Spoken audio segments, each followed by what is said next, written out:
Bienvenidos a la segunda parte del vídeo en el que estamos conectando nuestro proyecto de backend con la base de datos SQL Server que teníamos definida. Como el primer vídeo se nos alargó un poco, pues pudimos hacer solamente lo que era la configuración previa del contexto antes de conectarnos a la base de datos. Entonces nada, en esta segunda parte vamos a retomar la parte que falta y vamos a ver si lo estamos haciendo bien. Pues nada, vamos al vídeo.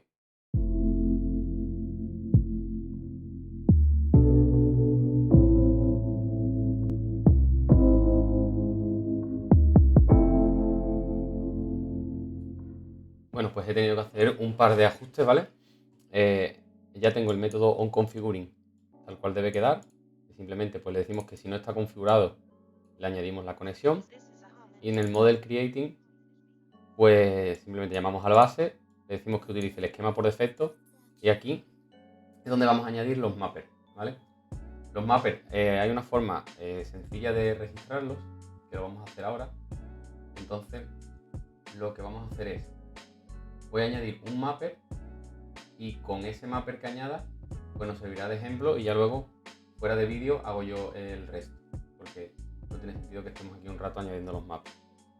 Entonces para añadir el mapper hay que utilizar el builder y lo que le vamos a decir es aplicar la configuración del ensamblado y el ensamblado pues le vamos a poner aquí el ensamblado punto, ¿vale? De esta forma todos los mappers que estén en este proyecto pues se van a tener que registrar y no hay que ir uno a uno añadiendo aquí cada una de las líneas.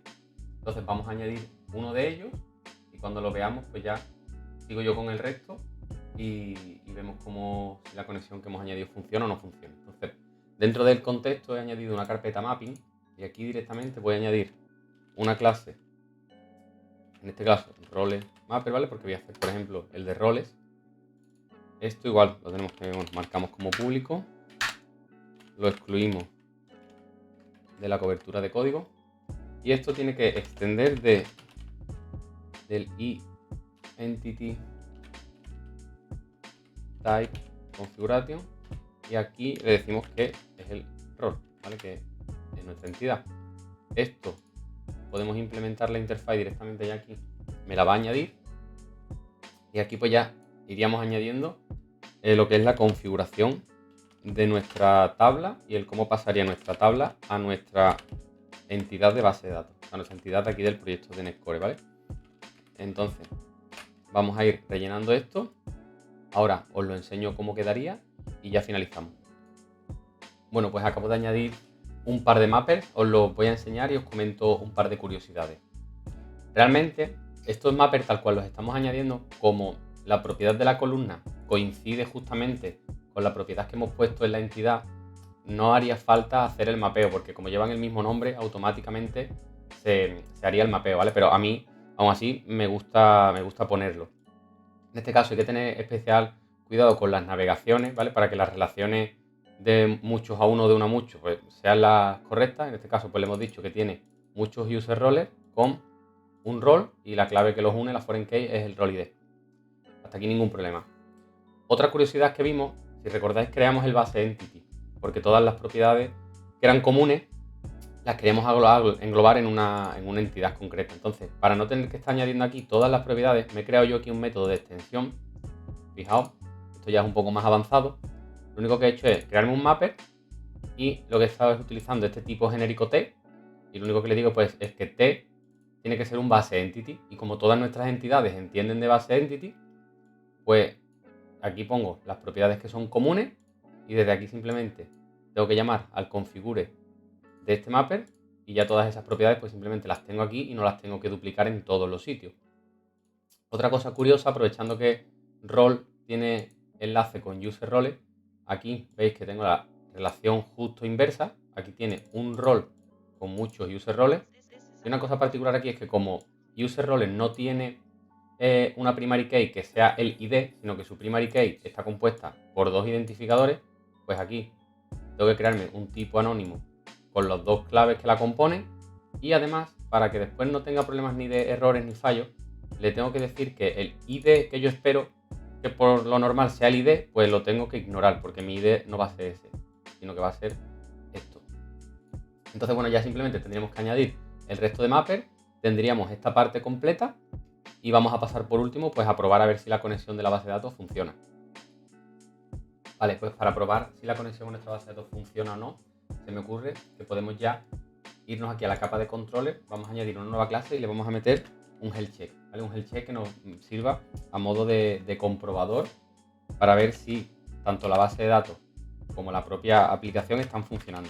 Entonces, vamos a crear aquí un nuevo controller, ¿vale? Aquí le vamos a decir que extiende pues, de controller base. Aquí le vamos a definir que es un API controller y le vamos a poner también la ruta y le vamos a decir, pues por ejemplo, el check, ¿vale? Directamente el check le decimos que es un controller y ahora vamos a implementar dos métodos, ¿vale? Vamos a poner aquí, vamos a poner un método para que compruebe si funciona el API, el propio API en sí, la aplicación, y después vamos a ponerle otro para que compruebe si funciona la base de datos. Entonces vamos a decir aquí, bueno, que la respuesta de nuestro API va a ser un get, perdón, va a ser un JSON. Le vamos a decir aquí que ahora que va a ser un HTTP get. En este caso le vamos a decir que permita consumirlo sin tener ningún tipo de token o autorización. Y le vamos a poner también aquí en la ruta, le vamos a poner por ejemplo versión, ¿vale? Y bueno, en lugar de versión vamos a ponerle app, ¿vale? Y ahora pues le vamos a poner public y action result y le ponemos aquí get app status, por ejemplo, ¿vale? Y aquí pues lo que vamos a hacer directamente es hacer un return de la fecha actual, por ejemplo, ¿vale? Le vamos a decir datetime.utcnow.toString y aquí pues le vamos a poner el formato largo, ¿vale? Esto después lo cambiaremos y lo pondremos en otro lado. Vamos a ponerle día, mes, el año y para la hora.